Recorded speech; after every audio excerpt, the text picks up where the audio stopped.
ജപ്പാനിൽ STSS എന്ന മാരകരോഗം പടർന്നുപിടിക്കുന്നു. Group A streptococcus bacteria ബാധയിലൂടെ ഉണ്ടാവുന്ന streptococcal toxic shock syndrome STSS അഥവാ ഫ്ലഷ് ഈറ്റിംഗ് ബാക്ടീരിയൽ ഇൻഫെക്ഷൻ.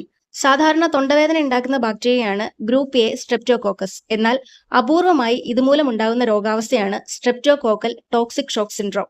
ജപ്പാനിൽ ഇത് നേരത്തെയും റിപ്പോർട്ട് ചെയ്തിട്ടുണ്ടെങ്കിലും പതിവിലും കൂടുതലായി രോഗം പടർന്നു പിടിക്കുന്നത് ആശങ്കയുയർത്തുന്നുണ്ട്. രോഗം ബാധിച്ച് 30% പേരും മരണപ്പെടുന്ന അവസ്ഥയാണ്. നമ്മുടെ മാംസത്തിനുള്ളിൽ കയറിപ്പറ്റുന്ന ബാക്ടീരിയ വിഷാംശങ്ങൾ ഉൽപ്പാദിപ്പിക്കുകയും ഇത് ആന്തരിക അവയവങ്ങൾ തകരാറിലാക്കി മരണത്തിനിടയാക്കുന്നു എന്നതും 48 മണിക്കൂറിനുള്ളിൽ തന്നെ രോഗാവസ്ഥ ഗുരുതരമാവുന്നു എന്നതും ഭീതി പടർത്തുന്നതാണ്.